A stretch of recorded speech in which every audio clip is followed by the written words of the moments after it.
The night of the Millhaven Harvest Social, Clara Beaumont pressed herself so close to the wall that she could feel the rough-hewn planks through the back of her good dress, and she told herself she was just waiting for the right moment to step forward, though in truth she had been telling herself that same lie for over an hour.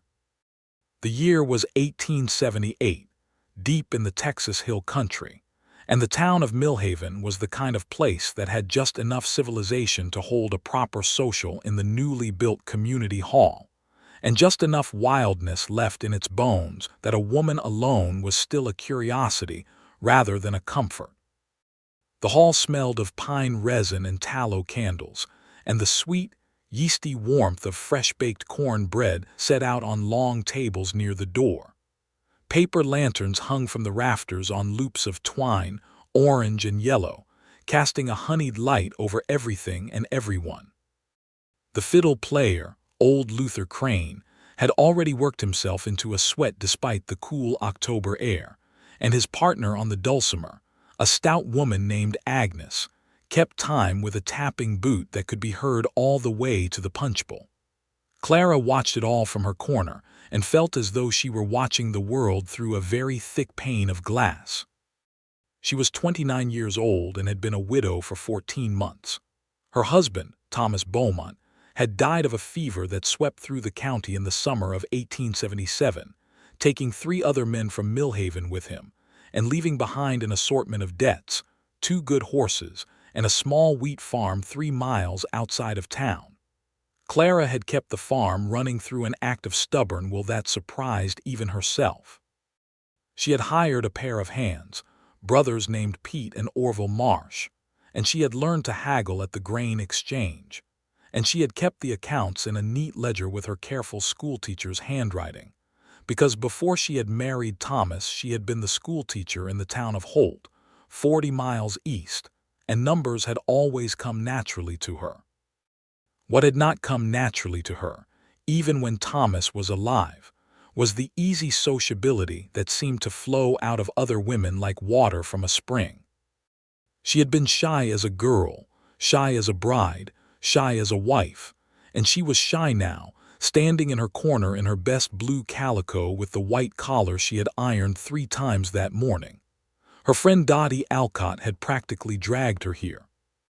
Dottie was the postmaster's wife and the most relentlessly cheerful person in 3 counties, and she had spent 6 evenings over the past 2 weeks making the case that Clara needed to come back into the world, that Thomas would not have wanted her hiding on that farm, and that a harvest social was as good a place as any to begin.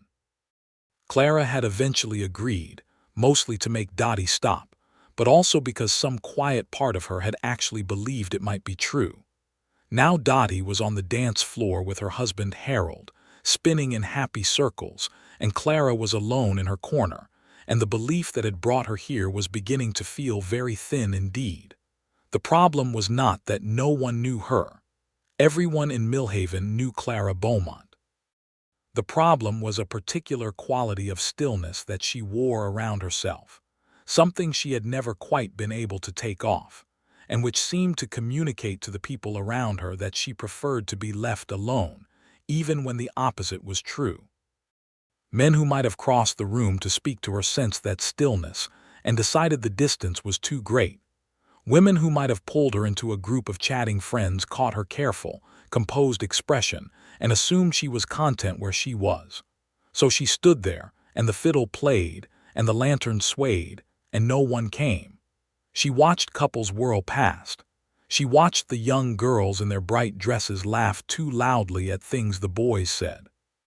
She watched Reverend Dale lead his wife in a dignified, measured 2-step near the edge of the floor.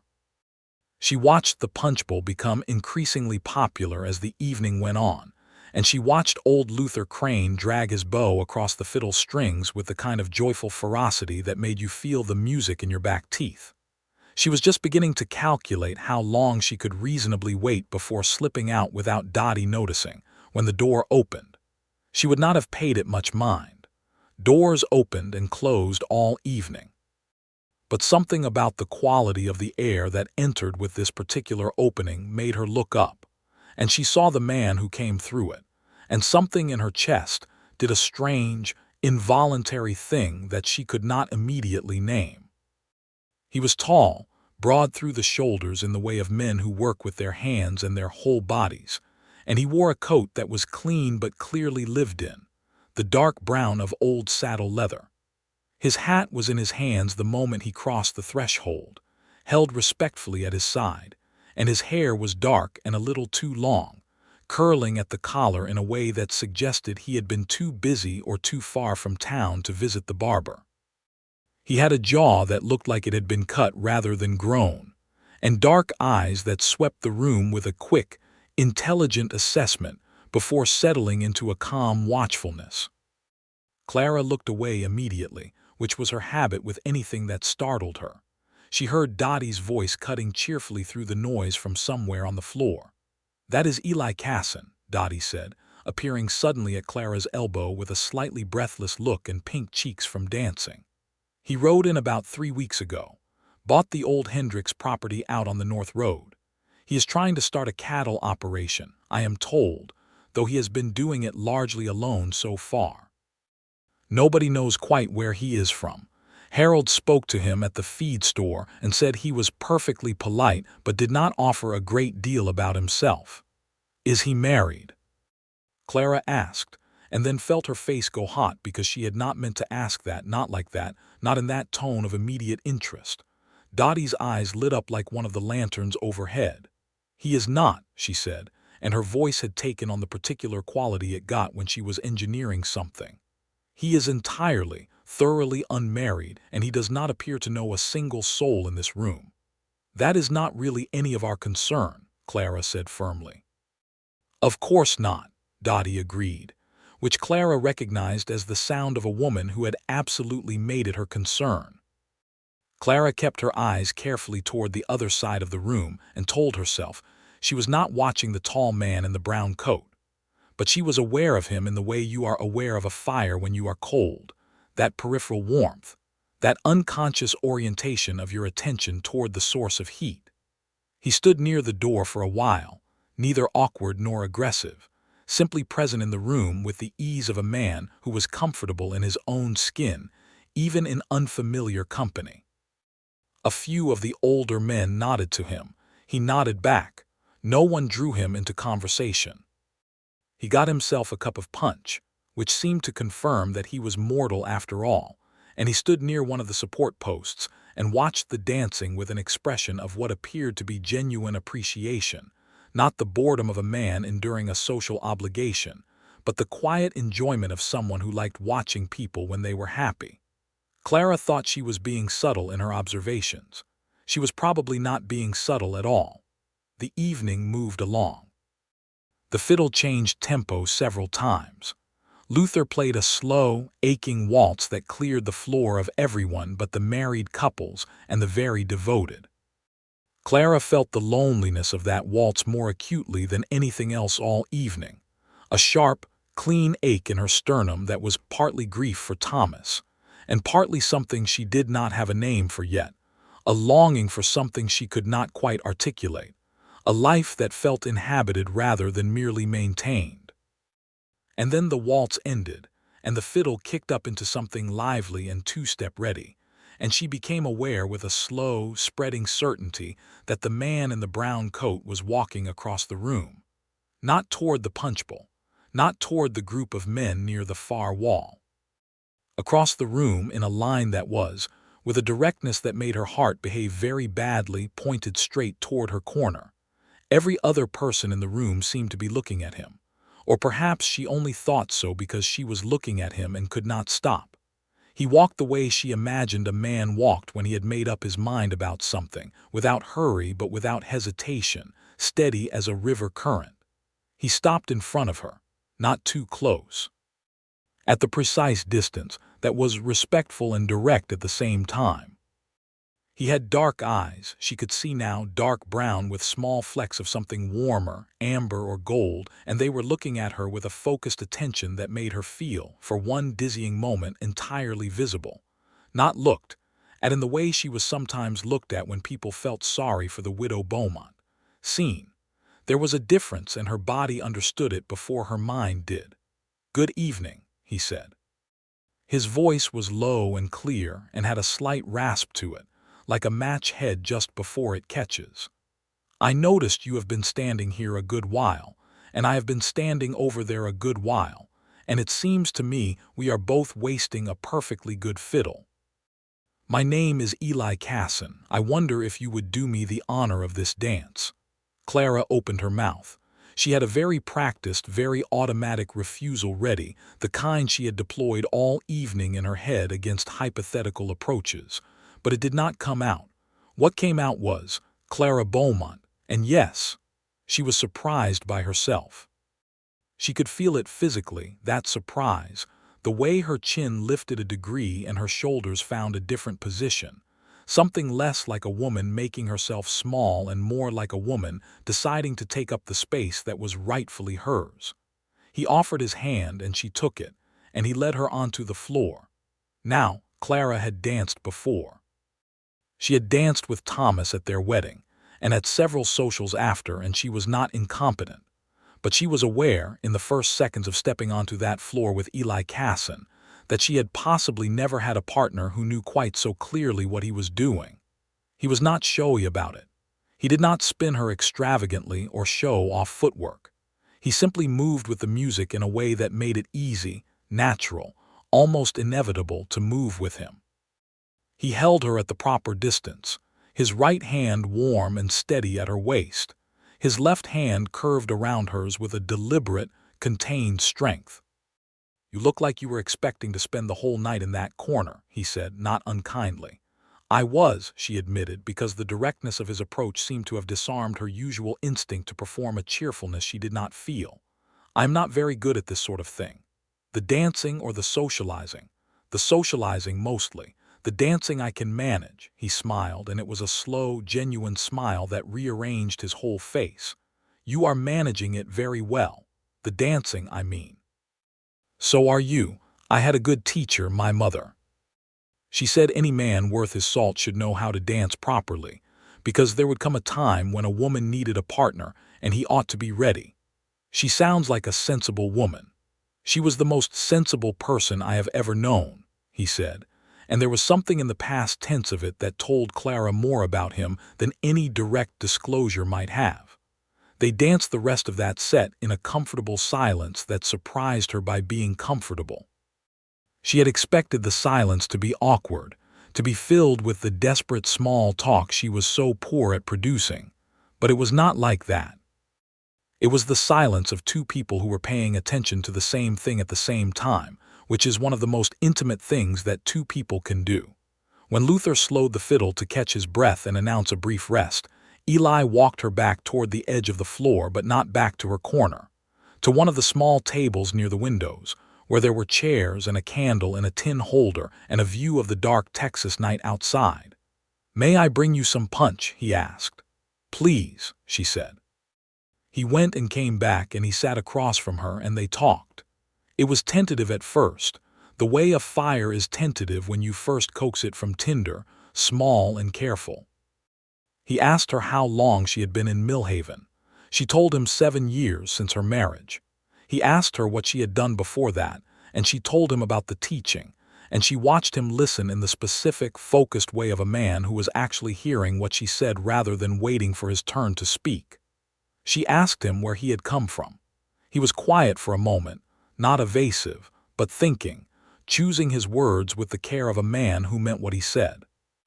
"Kansas mostly recently," he told her. "Before that, New Mexico. Before that, a few years in Missouri. I have been moving in one direction or another for about 8 years." He paused. "I am 31 years old, and I have been looking for a place that felt like somewhere worth staying. I think I found it here. I hope I found it here." There was something in the way he said it, that honest hopefulness, that quality of a man who had traveled a long time and was tired and ready to put down roots, that touched something in Clara she had kept carefully covered since Thomas died. "The hill country is beautiful," she said, which was true but was also not quite what she was responding to. "It is," he agreed, and he was looking at her when he said it. She looked down at her cup and told herself she was being a fool. But she smiled very slightly into the punch, and she did not quite manage to stop smiling before she looked back up. Dottie found her 20 minutes later, appearing at the table with Harold in tow and an expression that said she had been watching from across the room and was delighted with herself. Clara made the introductions. Eli was gracious and easy with Harold, talking about the Hendricks property and the challenges of starting a cattle operation from the ground up, the need for good stock, reliable water, and trustworthy hired men, of which, he admitted with a wry candor, he was short on all 3 counts at the moment. Harold, who knew everyone and everything in and around Millhaven, immediately produced 3 names of men who might be looking for work, 2 ranchers who sold good breeding stock at fair prices, and a creek-fed pasture that the Hendricks family had never fully utilized that Eli might want to look at.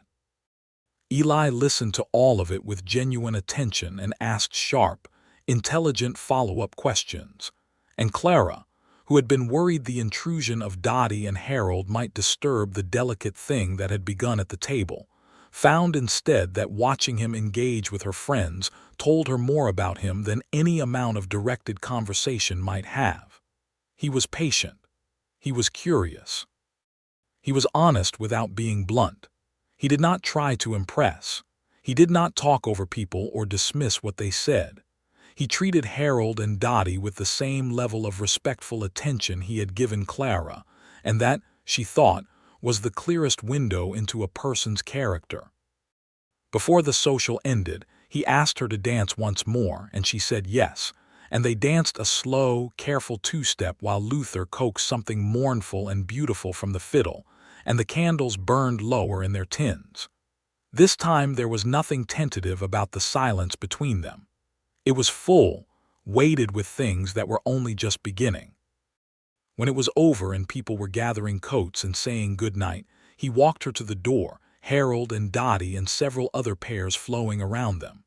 Outside, the October night was cold and sharp with stars, the kind of sky that only exists in places far from anything that might dim it, and Clara stopped and looked up for a moment because she could not help it. "I would like to call on you," he said, "if that would be acceptable." She turned and looked at him. He was watching her with that same quality of attention, steady and warm and unhurried, and she thought that whatever she said next he would accept without argument or pressure, that the asking was genuine and the answer would be respected either way. "I live on the Beaumont farm," she said, 3 miles out on the south road. The gate has a white cross-rail." Something shifted in his expression, small but significant, like a light turned up just slightly. "I will find it," he said. She nodded and turned to where Dottie was waiting with her coat and a nearly uncontainable expression of triumph, and she let Dottie wrap her up and lead her toward Harold's wagon, and she did not look back, but she was aware of him watching her go with that patient, unhurried certainty, and for the first time in 14 months she drove home through the dark Texas night with something other than grief sitting in her chest. It felt, tentatively and carefully and almost against her will, like hope. He came on a Tuesday, which surprised her because she had expected him to wait at least a week. She was in the small kitchen garden behind the house, pulling the last of the season's carrots from the cold ground, her hands muddy and her hair coming loose from its pins, and she heard hoofbeats on the road and looked up to see him turn in at the white crossrail gate exactly as she had described it, sitting a blue roan mare with the easy, unconscious grace of a man who had spent most of his life on horseback. She stood up, aware of the dirt on her hands and the disarray of her hair, and she made herself not apologize for it. He dismounted at the garden fence, looped the rein over the post, and took off his hat. His expression was open and friendly and not the least bit judgmental about the mud. "I brought something," he said, which was when she noticed the bundle wrapped in cloth tucked under his arm. He held it out over the fence, and she took it and unwrapped it to find a section of fresh-baked bread, dense and dark and still faintly warm, with the kind of good, serious crust that meant someone who knew what they were doing had made it. "You bake?" she asked, startled. "My mother again," he said, and the past tense thing was in his voice again, that quiet ache of someone speaking about someone they have lost. She said a man who cannot cook will spend a great deal of his life cold and hungry and beholden to others. She was right, Clara said. She usually was. He looked out over the kitchen garden with the appraising eye of a man who worked land. Your rows are straight. That takes patience. Or stubbornness, he smiled. Sometimes those are the same thing. They walked. She showed him the wheat fields, which Pete and Orville had harvested in September, and which now lay in the particular kind of quiet that fields have after harvest, tawny and empty, and ready for winter. She showed him the 2 horses Thomas had left, a bay draft named Sherman, and a small, quick quarter horse she called Arrow. He looked at both with professional attention, noting Sherman's strong hindquarters and Arrow's good hoof walls, saying precisely the right things about both without making her feel like she was being assessed or helped. He spoke about horses the way she had always wished someone would speak to her about something, as though her knowledge of the subject were assumed rather than surprising. She showed him the creek that ran along the south edge of the property, low in October but clear, with good limestone banks. He crouched down and looked at the flow, checked the color of the water, looked upstream and downstream with that quick, intelligent appraisal. "You have got a good property here," he said. "Thomas Beaumont was a thoughtful man, I think." She was quiet for a moment. He was. He was not always easy, but he was good, and he tried hard. "I am sorry for your loss," Eli said, and he said it simply and directly in a way that did not require her to say anything in particular back, that did not lean on her to perform a certain kind of grief or reassure him that she was fine. He just said it and meant it and then waited for whatever she wanted to say next. "Thank you," she said. And then, because the simplicity of his manner made honesty easier than she was used to, "It has been a long year." "I imagined so," he said, "running all of this." He gestured at the land around them. "Pete and Orville are good workers. I could not do it without them. But the rest of it," he said, and he was not talking about the wheat fields now, "the rest of it you have been doing alone." She looked at the creek for a moment. "Yes," she said, "the rest of it I have been doing alone." He nodded and did not say anything else about it, and she was grateful for that because there was nothing to say, and he seemed to understand that.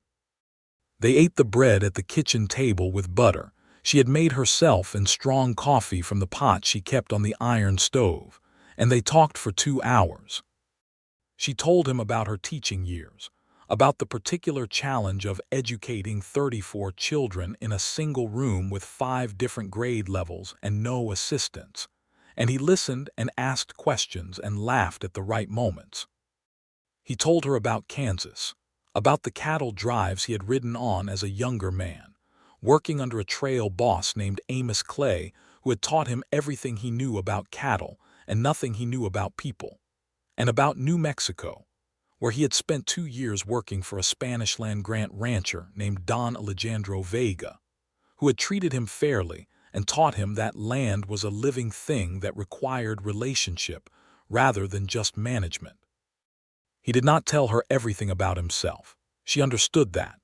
There were rooms in him that were closed, and she did not try the handles, but what he offered was genuine, offered without performance, and she found herself reciprocating in kind, saying things she had not said aloud since Thomas died, things about loneliness and practicality and the strange, double nature of grief, which was both devastating and strangely motivating, the way it could make you very serious about living. When he left, just before the early winter dark fell, he said he would be glad to come again if she was willing, and she said she was willing. She stood at the fence and watched him ride out the white crossrail gate, and then she went inside and stood in the warm kitchen for a long time thinking about nothing in particular and feeling, to her considerable bewilderment, alive. He came back on Friday, and then again the following Tuesday, and then every few days after that, and the visits took on a shape and a rhythm that Clara found herself organizing her week around in ways she was slow to admit to herself. He helped her without making a display of it. He mended a section of fence that Pete had flagged as needing attention, doing it in the morning before she was up and leaving before she could thank him, which annoyed her and also, quietly, enchanted her. He brought bread or dried apples or once a small piece of honeycomb wrapped in wax paper, and she fed him coffee and whatever was on the stove, and they talked at the kitchen table or walked the property in the thin November light. He had hired one of the men Harold had recommended, a weathered hand named Calvin Rue, and he was beginning to make real progress on the Hendricks property, clearing out the old outbuildings and repairing the main fencing. He talked about his plans with a careful, quiet ambition that was not boastful but was deeply serious, the plans of a man who had thought hard about what he wanted and was prepared to work steadily toward it. One cold November evening, sitting by her fire with their coffee cups empty on the table between them and the wind picking up outside, he said something that she had been thinking about but had not known how to name. "I want to ask you something," he said, "and I want you to take it in the spirit it is intended, which is honest and without any pressure." She looked at him. "Go ahead. Do you think you could tell me," he said carefully, "what you are actually looking for? Not what you think you should be looking for, what you actually want from whatever this is between us." She was quiet for a moment. The fire popped and settled. "I want to stop feeling like a visitor in my own life," she said at last. "I have been going through motions for over a year. I want to feel like things are real again." He was quiet too for a moment. "I can understand that. What are you looking for?" she asked. "You said you came here looking for somewhere worth staying." "I did," he said. "I think what I meant was that I was looking for a reason." He paused. "A reason to stop moving. A reason to build something that was mine. I have been looking at that property and thinking about what it could be, and it is good land. It is genuinely good land, but it is just land without someone to build it for." He looked at her steadily. "Or with." The fire crackled. Outside, the November wind moved through the cedar trees with a sound like water. "Eli," she said. "Clara," he said. And then neither of them said anything, but something settled between them like the first layer of brick in a foundation, firm and load-bearing and meant to last. He did not kiss her that night. She had not expected him to. He put on his coat and his hat and took his leave as he always did, with courtesy and without rushing, and he rode back up the south road into the dark. But the air in the kitchen felt different after he left, lighter and more complicated at the same time, charged with the particular electricity of something that has been named. Dottie came for tea the following afternoon, and within approximately 6 minutes had extracted from Clara a full account of the state of things. She sat across the kitchen table with her hands wrapped around her cup and her eyes bright and said, "Clara Beaumont, you are falling in love with that man." "I am getting to know him," Clara said. "You have been getting to know him for 6 weeks. That is not very long." "It is long enough," Dottie said firmly. "I knew Harold was the one for me inside of a month. You knew Thomas in 2 months. There is no rule about how long it takes. The only question is whether you are going to let yourself, and from where I am sitting the answer ought to be yes." Clara looked at her cup. "It is complicated," she said. "Because of Thomas, partly. Because it feels disloyal, even though I know it is not, even though I know Thomas would want me to be happy. I know that about him. But the feeling does not always listen to what you know." "No," Dottie said more gently. "It does not. But it can learn." Clara did not answer, but she filed that away in the careful ledger she kept of true things. The moment that broke something loose in her happened the following Saturday. It had snowed 2 inches in the night, the first real snow of the season, and she had gone out early to check on Sherman and Arrow in the barn and found that someone had already done it. The horses were fed and watered, the barn floor freshly mucked, and a neat stack of hay had been pulled down from the loft against the day's cold. She could see boot prints in the fresh snow, leading in from the direction of the north road and back out again. She stood in the barn in the cold air with her breath clouding around her, and felt something crack open in her chest that had been sealed for a very long time. She saddled Arrow and rode to the Hendricks property without planning to. He was working at the fence line nearest the road, driving posts into the frozen ground with the systematic, full-bodied concentration of a man engaged in honest labor. He heard her coming and turned, and when he saw who it was, something moved across his face that was very difficult to misread. She dismounted. "You did my barn," she said. "I was up early," he said. "Rode past, did not seem right to ride past." "Eli," she stopped, started again. "I am not easy," she said. "I want you to know that before anything else. I am shy in ways that sometimes look like coldness when they are not. I carry things a long time. I am not good at asking for help. I have opinions that I hold firmly and a tendency to dig in when I think I am right, even when the evidence is mounting against me. I am telling you this because you deserve to know who you are dealing with." He set down the post mallet slowly. He was looking at her with that full, focused attention. "I know most of that already," he said, and I am not easy either," he said. "I have been moving for 8 years because standing still scared me. I have a temper I work hard to keep a hand on, and I do not always succeed. I am not good at trusting people because I have been let down enough times to be cautious about it. I say less than I mean most of the time, and sometimes the gap between what I say and what I mean causes problems." He paused. "I am also telling you this because you deserve to know." She looked at him in the thin winter light. This man she had known for 6 weeks. This stranger who had crossed a room full of people to ask a woman in a corner to dance, who baked bread and mended fences in the early morning, and talked about his dead mother with a grief that was quiet and real and never performative.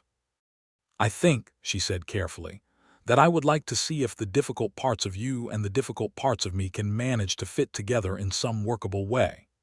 "So would I," he said. And then he crossed the 2 paces of frozen ground between them and took her face in his cold, work-roughened hands and kissed her.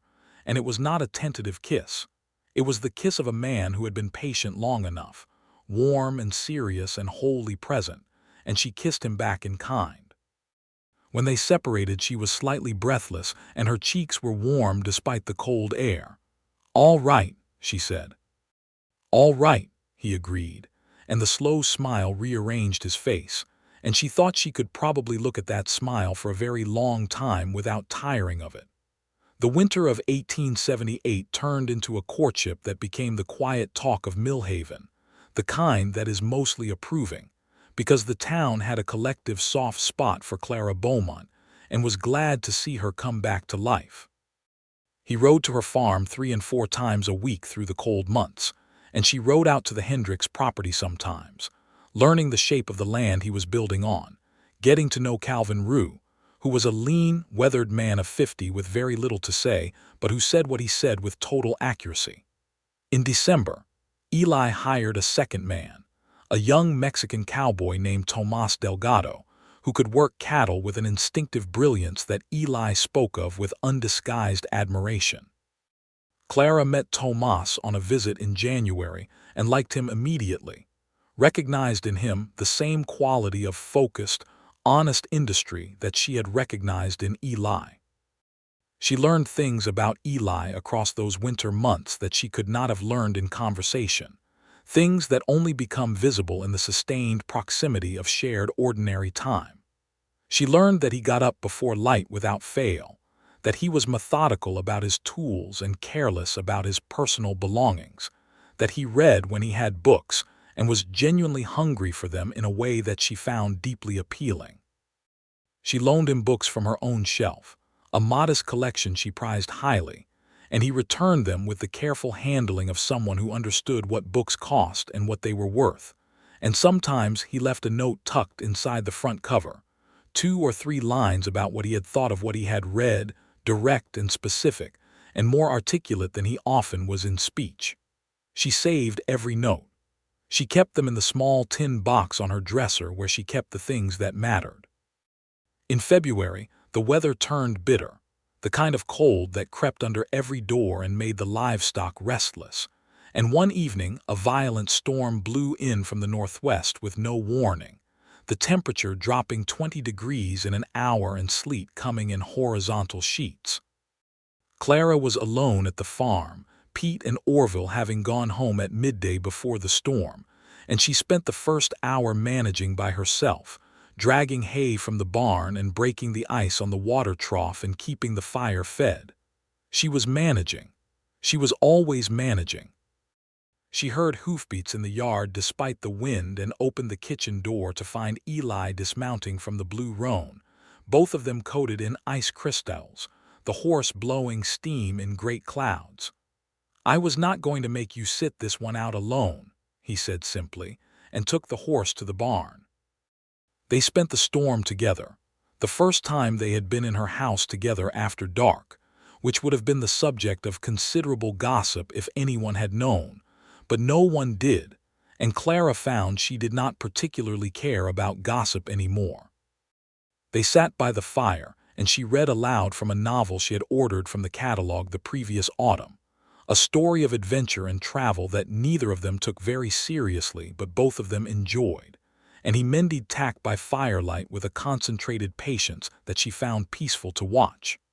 The wind howled and the sleet clicked against the windows, and inside it was warm and lit by fire, and it was the most not alone Clara had felt in longer than she could easily say.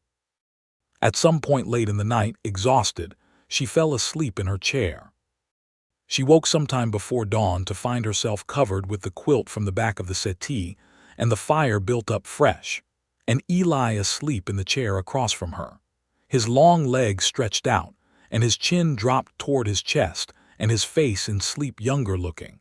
The constant watchfulness of his waking face relaxed into something open and unguarded that she had never seen before.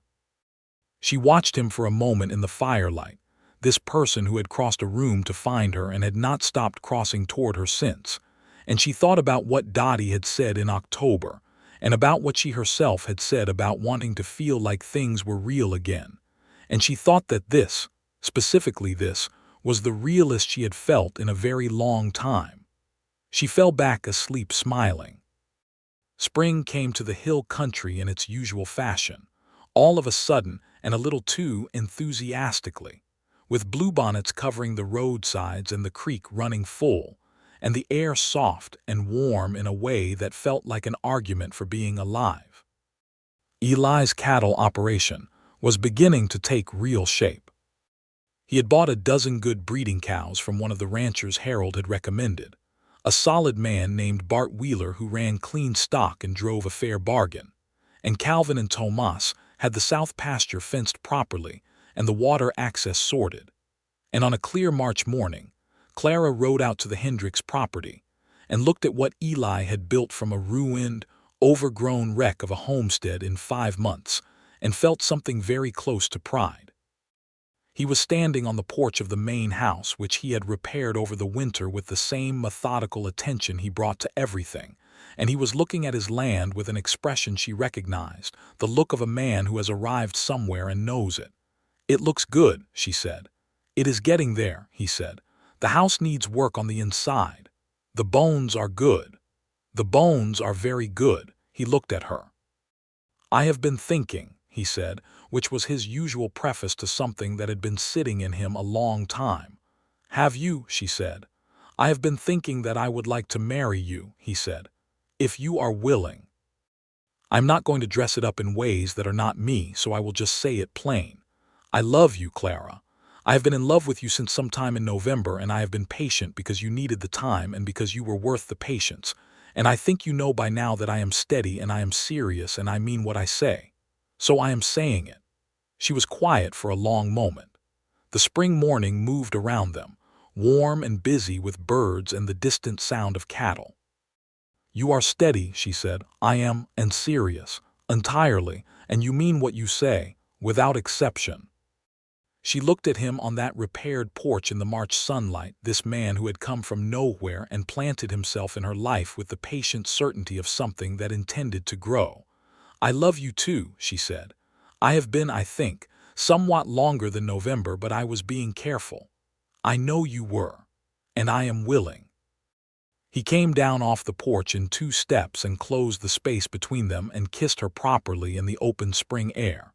And somewhere down the fence line, Calvin Rue observed this occurrence and turned deliberately away and found a post that needed checking, because he was a man of considerable discretion. They were married in May of 1879 in the Millhaven Community Hall by Reverend Dale, with Dottie as Clara's witness and Calvin Rue as Eli's. Because Calvin, it emerged, was capable of being moved by things he cared about, and he cared about this. The hall smelled of wildflowers, because the ladies of the congregation had cut armloads of bluebonnets and Indian paintbrush, and arranged them in every available container, so that the whole building looked like the hill country itself had come inside to celebrate. Clara wore her good blue dress, the same one she had worn to the harvest social 7 months before, because Dottie had suggested something new, and Clara had said that she had started something important in that dress, and she intended to finish it in that dress. Eli wore a dark coat that was clearly new, and his hair had been cut properly for what appeared to be the first time since he had arrived in Millhaven, and he looked so entirely like the best possible version of himself that Clara, who was not generally given to sentimentality, had to work at keeping her composure when he turned to watch her come down the aisle Reverend Dale had cleared between the chairs. The vows were traditional, the words that had been used in front of God and congregation for a very long time, and they said them with the steadiness that was natural to both of them, looking at each other with a directness that made several people in the gathered company feel they were witnessing something private, though they were glad to be witnessing it. Dottie cried, which she had promised herself she would not do, and had never had the slightest intention of keeping that promise. The reception was held in the hall after, with Luther Crane and Agnes back at the fiddle and dulcimer, and this time Clara was on the floor for nearly every set. And when Eli swung her into a waltz, she thought about the October night when she had stood in the corner of this same room, certain that nothing was going to happen, and she was going to spend the rest of her life maintaining an existence rather than living one. And she held on to him a little more tightly than the waltz strictly required. And he held her back exactly as much as she held him, which was, she thought, a very good sign for the future. They moved Clara's things to the Hendricks property, which was now the Cason property, through the summer of 1879. They kept the Beaumont farm under Clara's name and leased it to Pete and Orville Marsh, who had been wanting to get into farming on their own account for years, and had the knowledge and the diligence to make a go of it. Clara drove a careful bargain with them that was fair to everyone, because she was very good at bargaining and had learned to stop apologizing for it. The Cason house was not large, but it was solid, and they spent the first summer making it into a home with the same combination of practicality and care that characterized everything they did together. He built shelves in the front room for her books, good wide shelves of cedar cut from the property, and she brought order to the kitchen, which had been a bachelor's chaos, and established a kitchen garden behind the house with her straight, patient rows. They argued twice in those first months, real arguments, not just disagreements, the kind that revealed where the friction points were in two lives being pressed together. Once about money and the grain exchange, and once about a decision he made about the cattle without consulting her first, and both times they talked it through to the other side, not always elegantly, not always without raised voices, but always honestly and to a genuine resolution. She had expected marriage to feel like a reduction. That was the fear she had not spoken aloud, that to join her life to another person's was to lose parts of herself she had built carefully alone. What she found instead was that her life had more shape than it had without him in it, that the boundaries she had thought would feel like constraints were more like the fence she had built around the kitchen garden, not barriers but structure, something that made growth more intentional rather than less. He was difficult in the ways he had promised he would be. He went silent sometimes when he was troubled. That particular closed silence she had learned to recognize as different from his comfortable quiet, and she had to work at not taking it personally, and at finding the right moment and the right words to open the door again.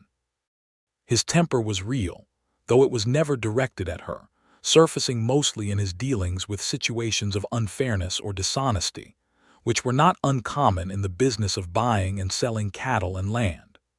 There was a situation in the fall of 1879 with a cattle broker named Fenwick who had been running an arrangement of questionable legality with the county land recorder, and effectively overcharging small ranchers for the registration of cattle marks.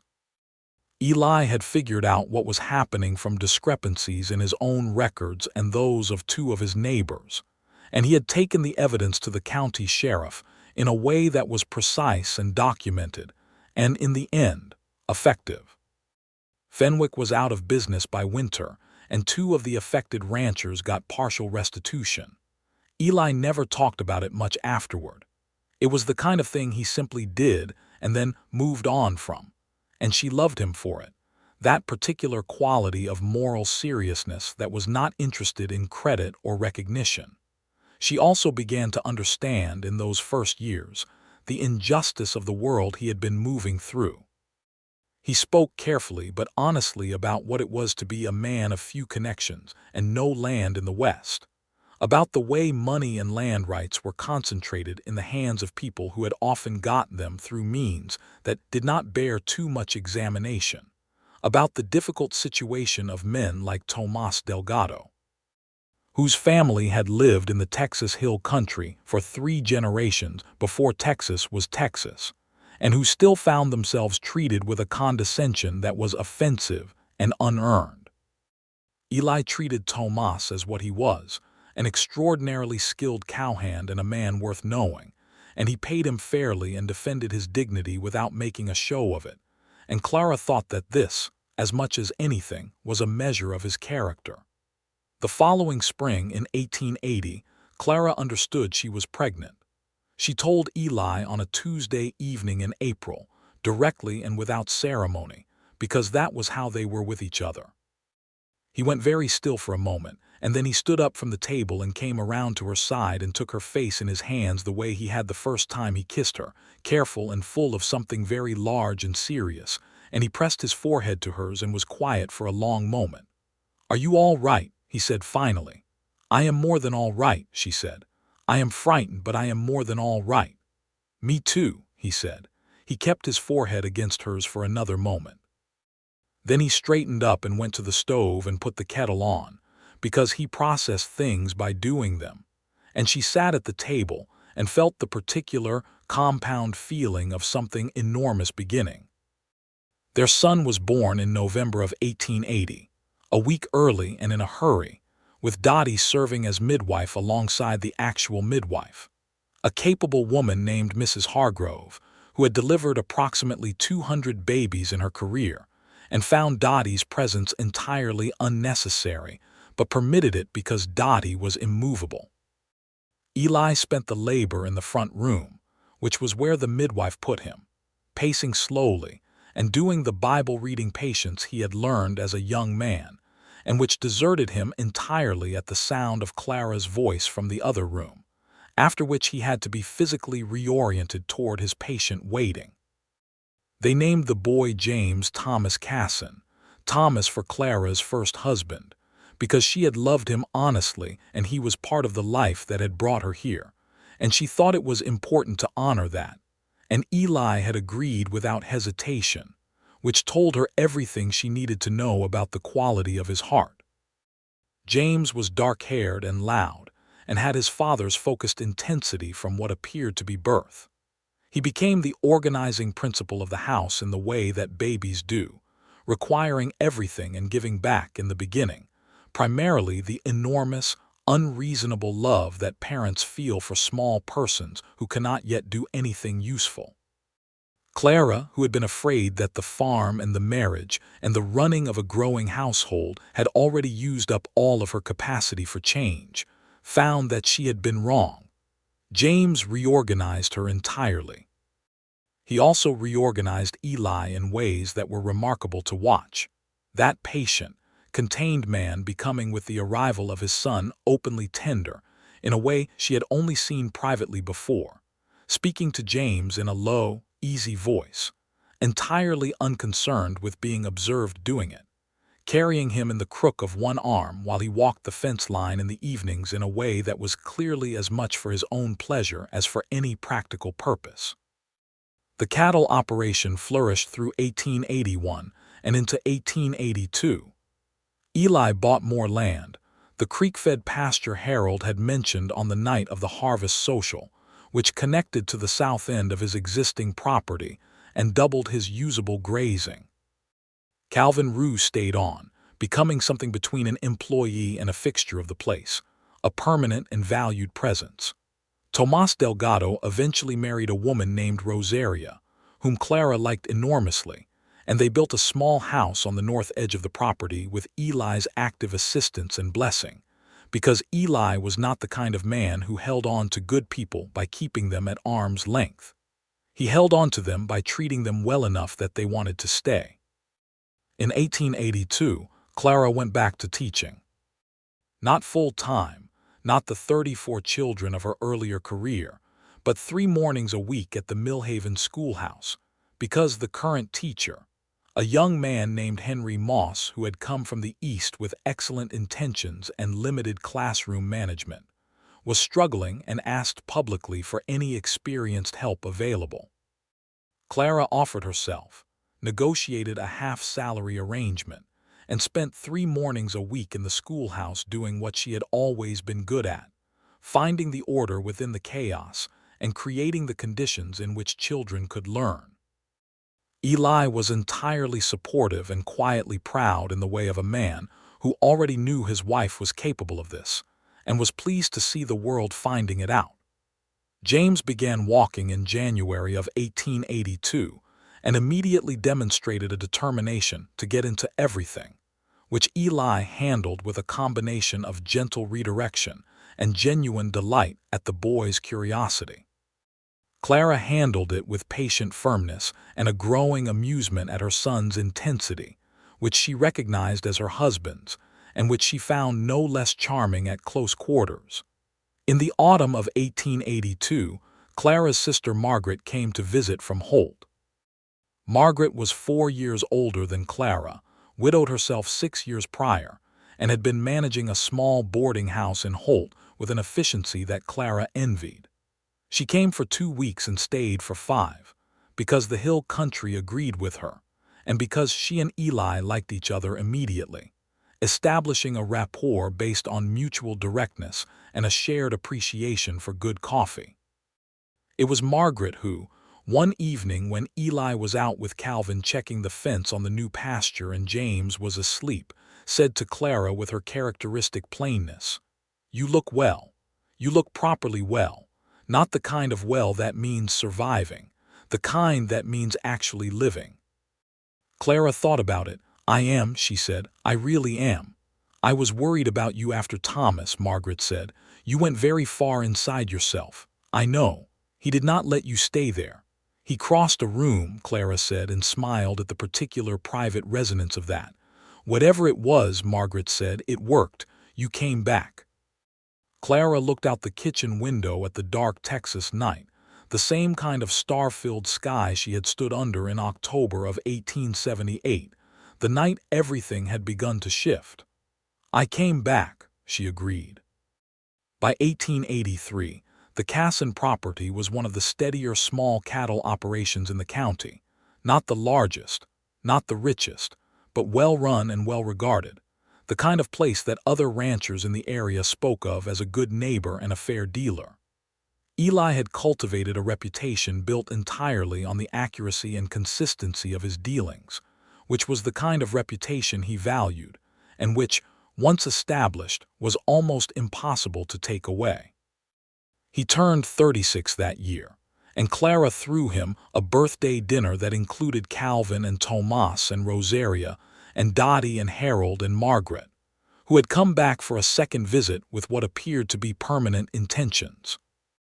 It was a loud, happy evening around the table. They had moved to the front room, because the kitchen table was no longer large enough for the company they kept, and at some point Eli caught Clara's eye across the room while she was laughing at something Calvin had said, and the look he gave her was so uncomplicated and complete, so full of everything he meant and felt, and did not always find the words for, that she felt it land in the center of her like a warm hand placed flat against her chest.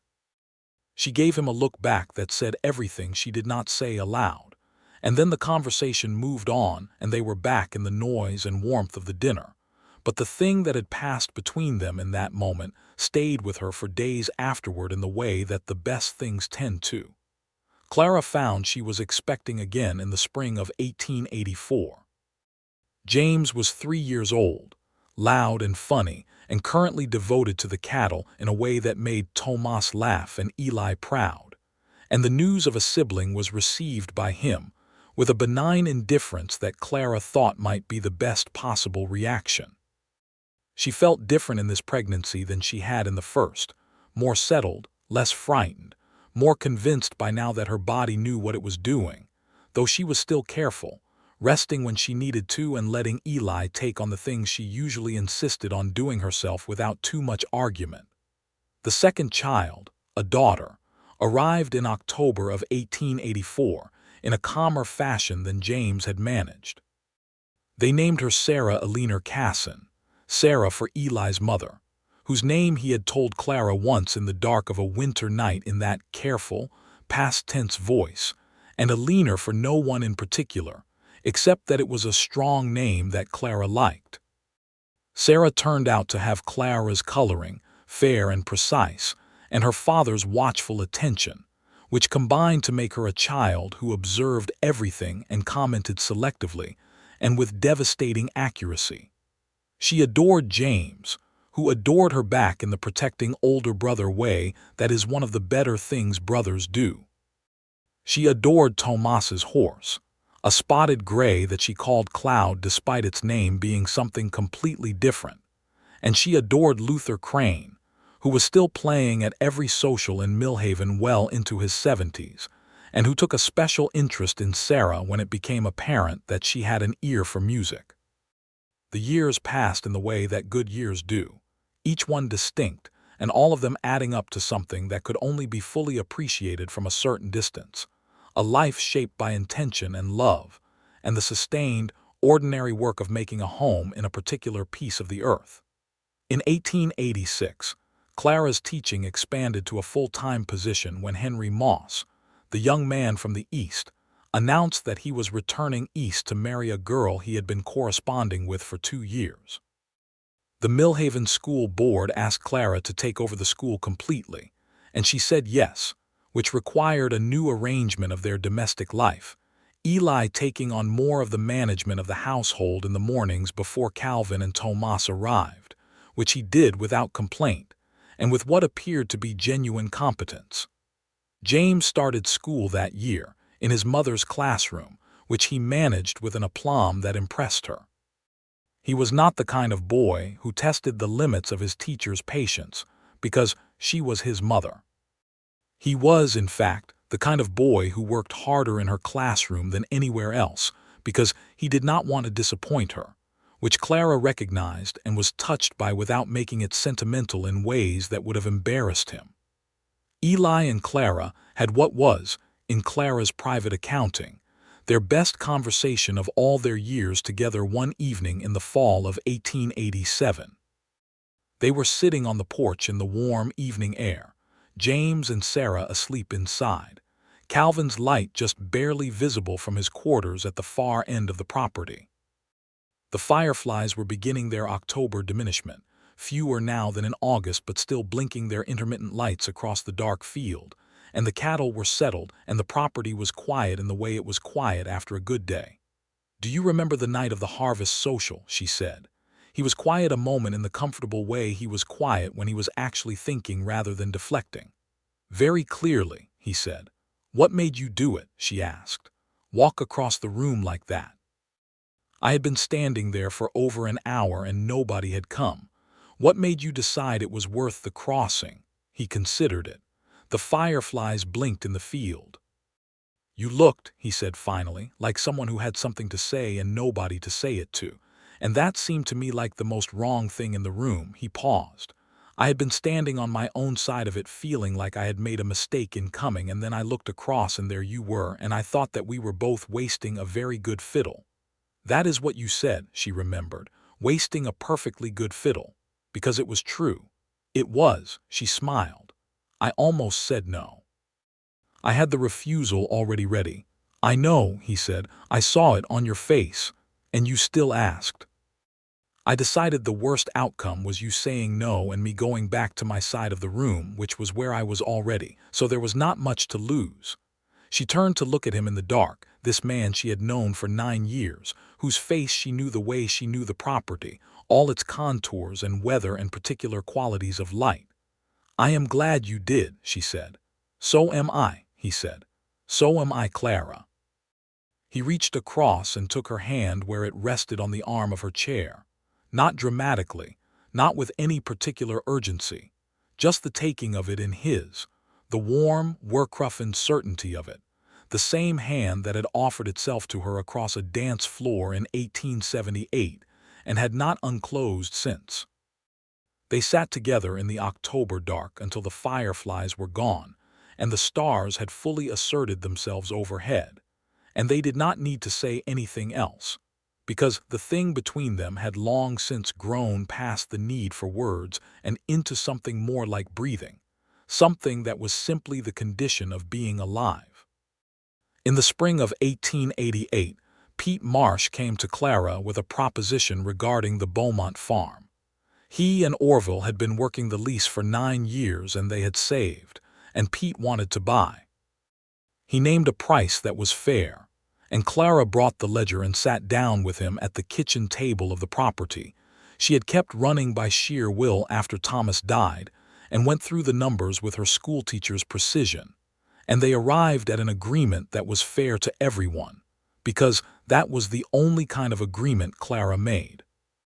She signed the papers that summer, transferring the deed of the Beaumont farm to Pete Marsh, and she walked out to Arrow's paddock afterward and stood there for a while in the August heat thinking about the person she had been when she inherited that land and the person she was now, and finding the distance between them enormous and full of things she was grateful for. She told Eli about it that evening. He listened in that full, attentive way he had. "How do you feel about it?" he asked. "Like I finished something," she said, "and like I am glad it went to Pete, who will love it." "He will," Eli agreed.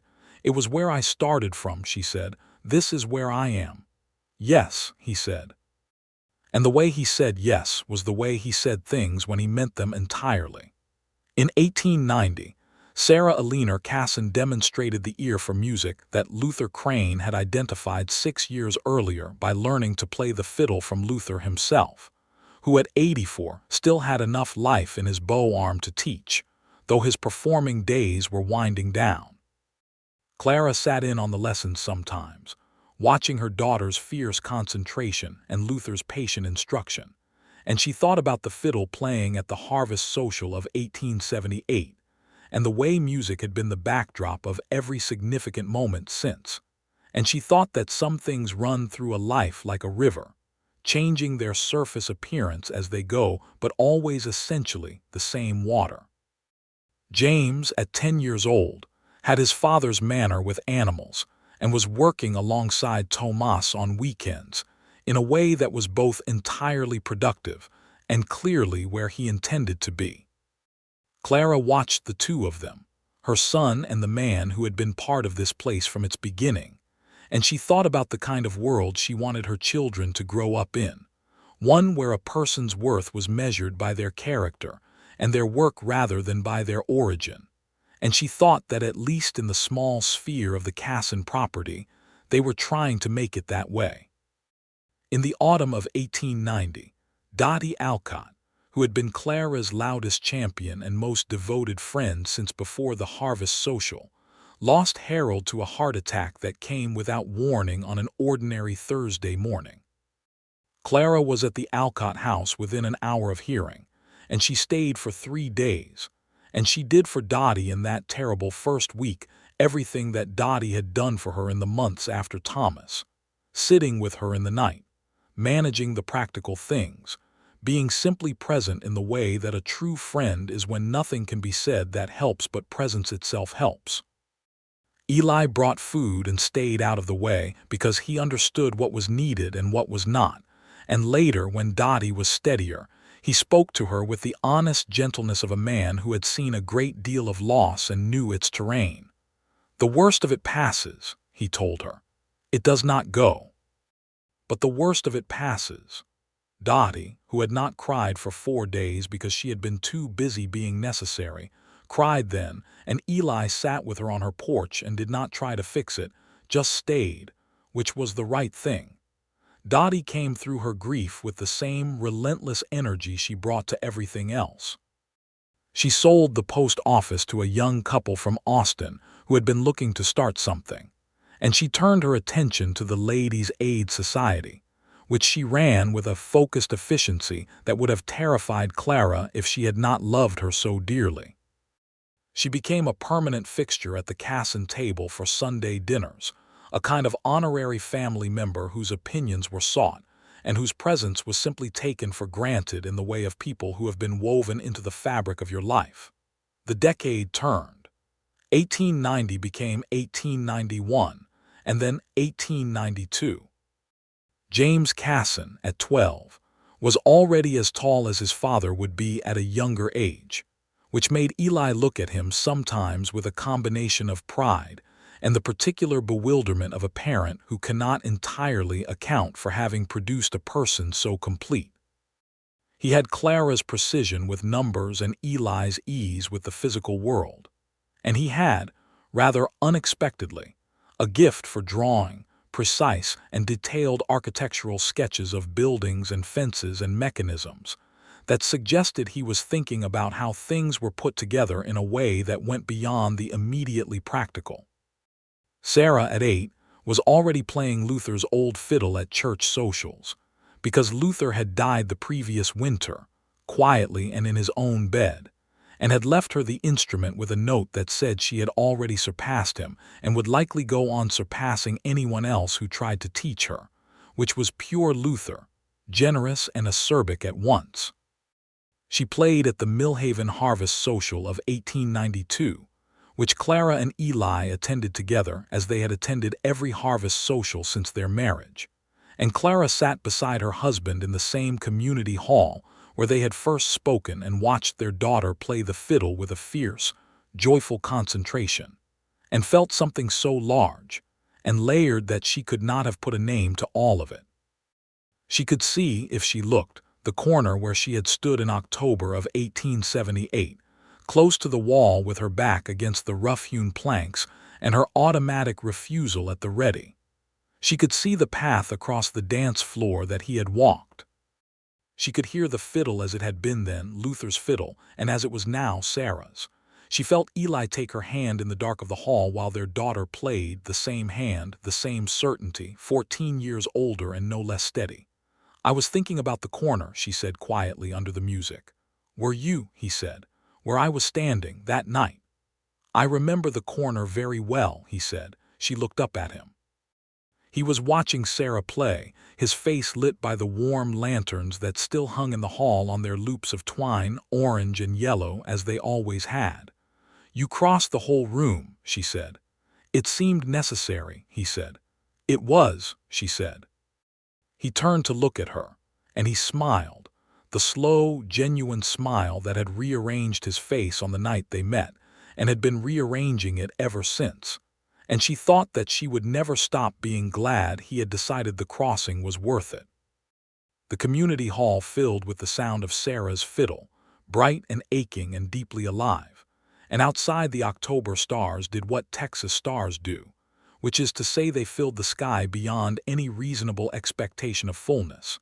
And inside the hall the people of Millhaven danced on the same floor that had held 14 years of their living, all its grief and hope and stubborn human insistence on joy. And Eli and Clara Cason danced too. Not in the corner and not at the edge, but in the middle of it all, exactly where they belonged. She was laughing at something he said, and his arm was around her, and they were the same two difficult, serious, loving people who had stood across a crowded room from each other and found their way, against all probability, to this. And the fiddle played on.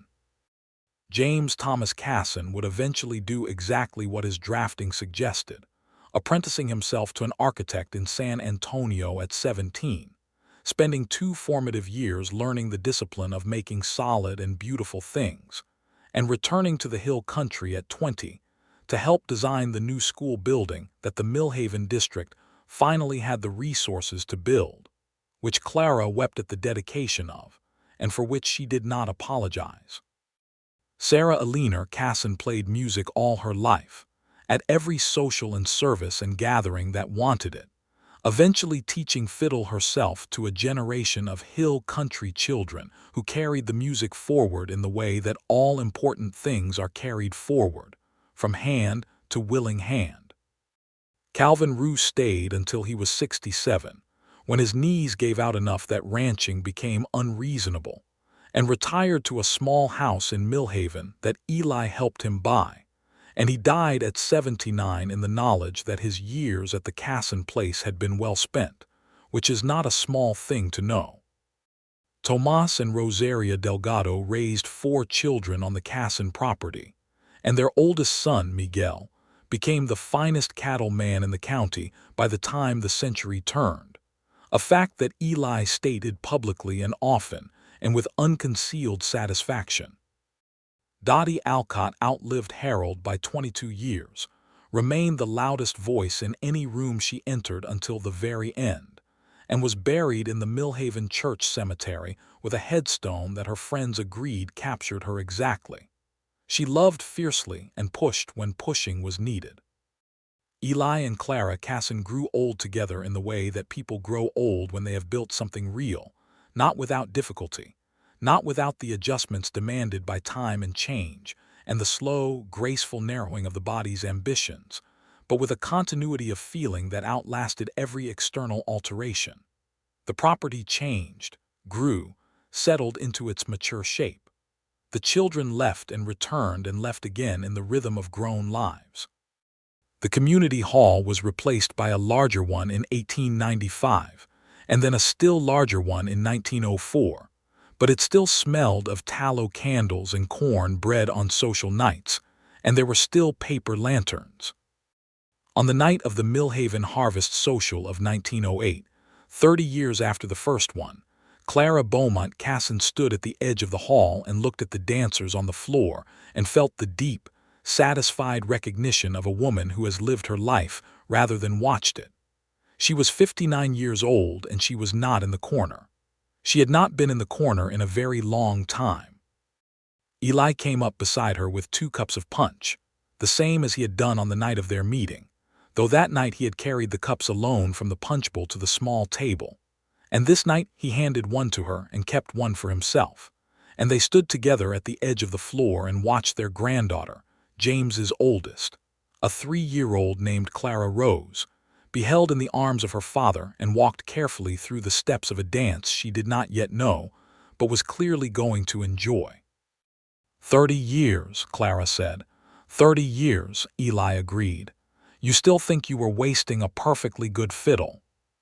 He looked at her with that unhurried, certain attention that had not changed in 30 years, not in its quality or its warmth, only deepened the way good things deepen with time. Best fiddle I ever heard, he said. She laughed, and he put his arm around her in the middle of the community hall in front of whatever portion of Millhaven had gathered on this October night, and they stood together in the light of the lanterns, while the fiddle played and the dancers moved, and the October stars did their impossible, generous best outside the windows, and the life they had built together hummed around them like a current, steady and warm and entirely alive. There were no loose ends.